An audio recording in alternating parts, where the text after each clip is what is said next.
ମୋ ଶାଶୁଙ୍କର 5 ସ୍ୱାମୀ ବୋଲି ମୋର ଭାଗ୍ୟ ପାଞ୍ଚ ସ୍ୱାମୀ କଲେ କାରଣ ହେ ପ୍ରଭୁ ଇଏ ହଉଛି ମୋର ସତ ଆଉ ତୋ ପାଖରେ ସତ ନାହିଁ ପୁଅ କେତେ ହାତ ଆମ୍ବ ଉଠିଥିଲା 15 ହାତ ଆଚ୍ଛା ଦ୍ରୌପଦୀଙ୍କର ପଦେ କଥାରେ ଆମ୍ବ ଲାଗିଲା ଆଉ 18 ହାତ ଗୁଡା ଲାଗିଲା ଆମ୍ବ 15 ହାତ ସିଧା ତଳେ ଖସି ପଡିଲା ସିଧା ଖସି ପଡିଲା କାହିଁ ଖସି ପଡିଲା ମିଛ କହିଲେ କି କାରଣ ଦ୍ରୌପଦୀଙ୍କର ଏଟା ସତ ନଥିଲା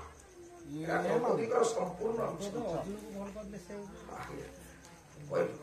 ଆଜ୍ଞା ସେଇଟା ଦ୍ରୌପଦୀଙ୍କର ସମ୍ପୂର୍ଣ୍ଣ ମିଛ ଥିଲା ଏଇଟା ସତ କଥା ନାଇଁ ସତ ସତ କଣ ଏଇଠି ଆଜ୍ଞା ଦ୍ରୌପଦୀ ଯେତେବେଳେ ଚାହିଁଦେଲେ ଭଗବାନ କୃଷ୍ଣ କହିଲେ ଯାଜ୍ଞସେନୀ এটা প্রকৃত সত্য নুহে ଆଉ କିଛି ସତ ତୁମେ ଲୁଚଉଛ ଯୋଉଟା କି ମୁଁ ଆଗେ ତମେ କହିବାକୁ ଭୟ କରୁଛି ହାତ ଯୋଡ଼ିଦେଲା ଆଜ୍ଞା ଦ୍ରୌପଦୀ ଯାଜ୍ଞସେନୀ କଣ ହାତ ଯୋଡ଼ିଦେଲେ କାହିଁକି ହାତ ଯୋଡ଼ିଦେଲେ ତା ତାତ୍ପର୍ଯ୍ୟ କଣ ଏଇଥିପାଇଁ ହାତ ଯୋଡ଼ିଲେ କହେ ହେ କେଶବ ହେ ନାରାୟଣ ହେ ବାସୁଦେବ ମୁଁ ଆଜି ସତ କଥା କହିବାକୁ ଯିବି କିନ୍ତୁ ସତଟା କେତେ ଦୂର ଗ୍ରହଣ ଯୋଗ୍ୟ ଏବଂ କଥାଟା କେତେ ଦୂର ସତଟା କହିବାଟା କେତେ ଦୂର ପ୍ରଯୁଜ୍ୟ आज आपण ताको चिंता करंतु ताको मो 5 स्वामी अछंती आपण मते बाध्य करूछनी सत कहिबा पई तार सतटा कोन बापा आज्ञा सेठी संगे संगे जाग्यसनी द्रौपदी कहउछंती चाखी खुंटिया बा चंदन हजुरी गोटिए पद लिखे बापा कोन लिखले राग रस कुलिया ए की सुंदर पद बापा जाग्यसनी हाथ धरिकी कृष्ण को कहउछंती प्रेह पांडव प्रिय दंडु छंगी दोषे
पांडव प्रिय कले पांडव प्रिय दंडु छकी दोषे दांड को एक कथा केमंत दिसे जो सत आज मु कहबा पई जाउछि ये दांड को केते दूर सुंदर दिसियो आपण सुरंतु तापर मते कहिबे कोन ना हे महाप्रभु मो कुमार अवस्थार कथा बाल्या अवस्थार कथा दिने बाल्या अवस्था रे 4-5 झियो को संगरे धरी मु गाधेइबा पई जमुना नदी की जमुना नदी की गाधेइबा पई गला बेले आपनकर बेहर साहित्य लिखे स्वभाव की गंगा घर में कला भवन बाहरी भाबिनी ये मंदिरे दांड रुनिरु बाहर बोला की मारो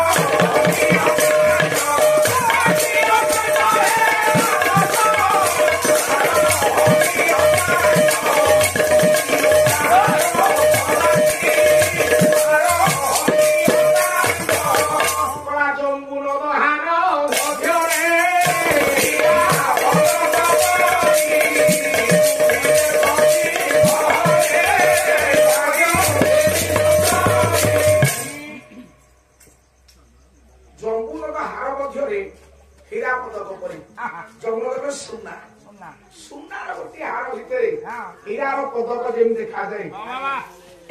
जिते सखी माने सुवर्ण हार जम्बू नगर सुवर्ण हार है सखी मान हीरार पदक किए ना जाग्यसेनी କେତେ ସୁନ୍ଦରୀ ସିଏ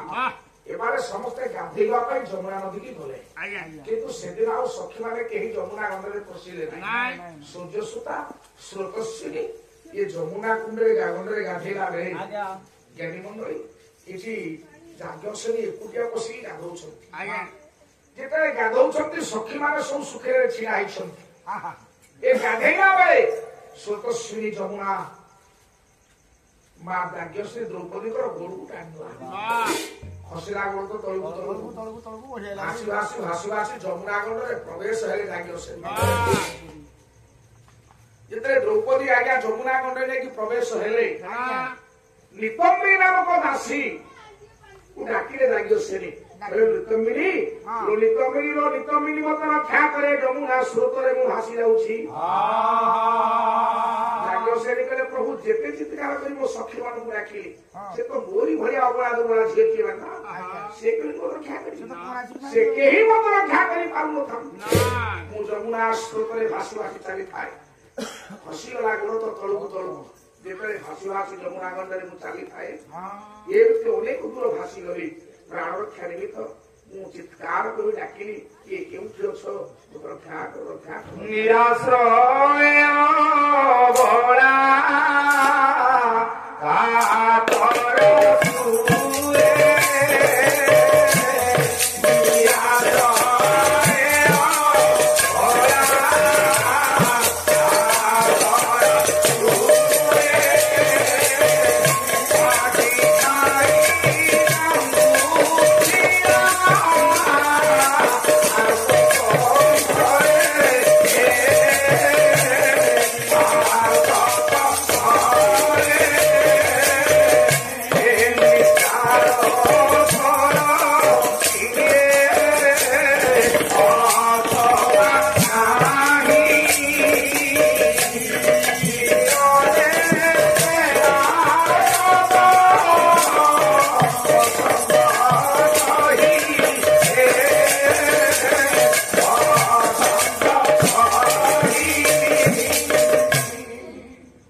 ସ୍ରୋତସ୍ୱିନୀ ଯମୁନା ମତେ ଭସେଇ ଯାଉଛି ମୋ ପ୍ରାଣ ହଳେଇଯିବ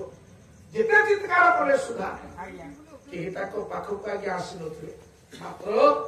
ତପସ୍ୱିନୀ ଗଙ୍ଗାର ପ୍ରବେଶ ଲେଖିଲା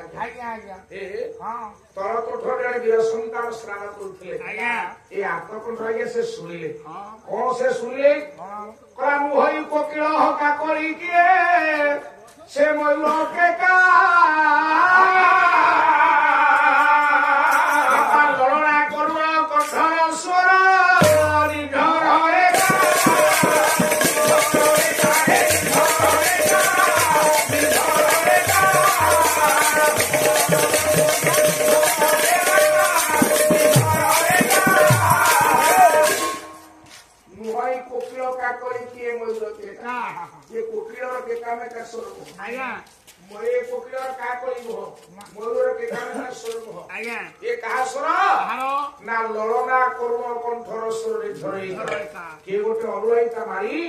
ବିପଦର ସମ୍ମୁଖୀନ ହେଇ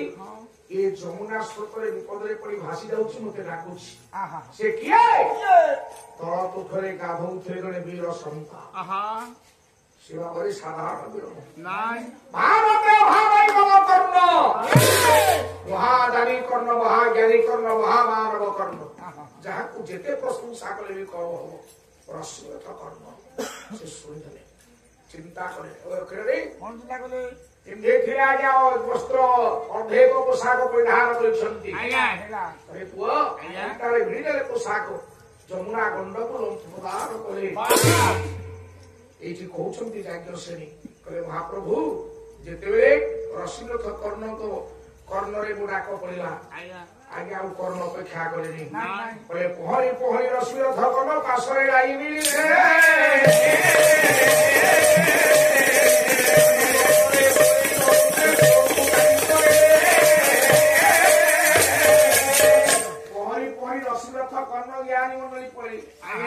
କର୍ଣ୍ଣ ଯେତେବେଳେ ଗଲେ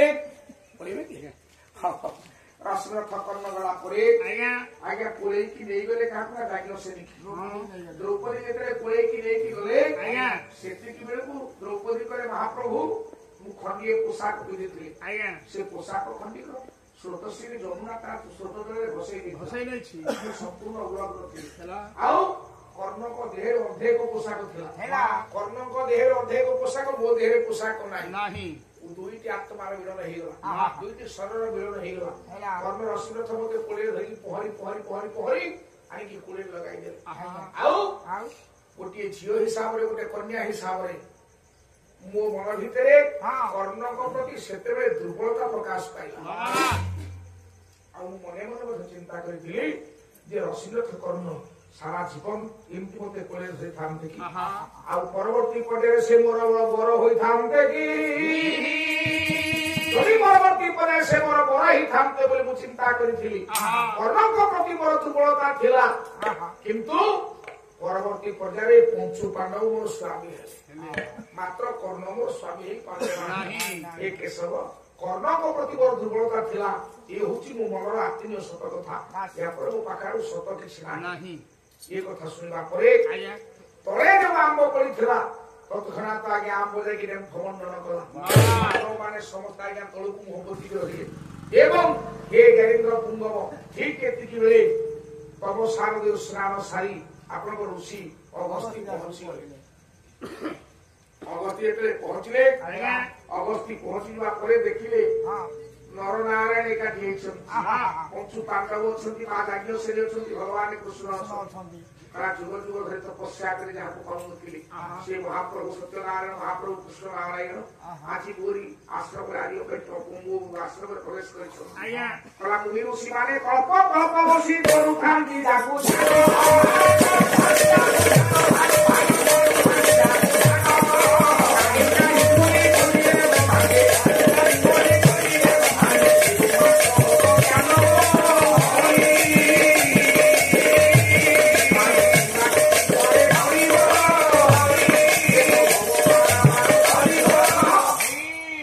ଅବସ୍ଥା ଚିନ୍ତା କରେ ମୁନି ଋଷି ମାନେ କଳ୍ପ କଳ୍ପ ବସି ଯାହାକୁ ଧ୍ୟାନ କରି ମଧ୍ୟ ପାଉନଥିଲେ ବାବା ଆଉ ଯାହାଙ୍କର ପଦାବ୍ଜରୁ ପତିତ ପାବନୀ ମନ୍ଦାକିନୀ ପୁଲତ୍ରୟା ମନ୍ଦାକିନୀ ଗଙ୍ଗା ସ୍ରବିଛନ୍ତି ଆହା ମୋ ହରି ପାଦୁ ମନ୍ଦାକିନୀ ପରେ ଧରି ଭୋ ପାରାବାର କରି ଏ ଭୋଗାବ୍ଧ ଯିଏ ପାରି କଲାବାଲା ସେଇ ନାରାୟଣ ଆଜି ମୋ ଆଶ୍ରମରେ ଆସିକି ପହଞ୍ଚିଛନ୍ତି ଏବଂ ସଙ୍ଗେ ସଙ୍ଗେ ମନ୍ତ୍ର ଭଳି ଟିକେ ଛେଚିଦେଲେ ଏବଂ ଆମ୍ବ ପାଚିଥିବା ଆମ୍ବ ଋଷିଙ୍କର କରାଇଗତ ହେଲା ବାବା ସେଇ ଆମ୍ବ ନାରାୟଣଙ୍କ ପାଖରେ ନୈବେଦ୍ୟ ହେଲା ପଞ୍ଚୁ ପାଣ୍ଡବଙ୍କୁ ପ୍ରସାଦ ଭାବରେ ଦିଆଗଲା ସମସ୍ତେ ଆନନ୍ଦରେ ସେବନ କଲେ ଆଜ୍ଞା ଭଗବାନ କୃଷ୍ଣ ଚାଲିଗଲେ ଦ୍ୱାରକା ଏବଂ ଏଠି ପାଣ୍ଡବମାନେ ସମସ୍ତେ କାନ୍ଦବନରେ ପ୍ରବେଶ ହେଲେ ଋଷି ନାରାୟଣଙ୍କୁ ଦର୍ଶନ କରି ଅତ୍ୟନ୍ତ ଆନନ୍ଦିତ ହେଲେ ସେଇ ଲକ୍ଷ୍ମୀ ନାରାୟଣ ଯାହାଙ୍କର ଅପୂର୍ବ ବିଳାସ ସମ୍ଭାଳିଛନ୍ତି সেই লক্ষ্মীনারায়ণ এই অনুষ্ঠানের উদ্যোক্তা কর্মকর্তা সভাপতি সম্পাদক সমেত গ্রামবাসী কাকরদ্রপুর মৌজার সংক্রমাভন্মানঙ্কর বিশ্ববাসীঙ্কর সর্বকল্যাণ হোল প্রেমানন্দে সংরক্ষণ মহাবাহু সর্বে আনন্দ সাগরে প্রিয় দরবারে প্রেম করি আজ বট করি বটে হরি বল হরি কর তাই দিয়া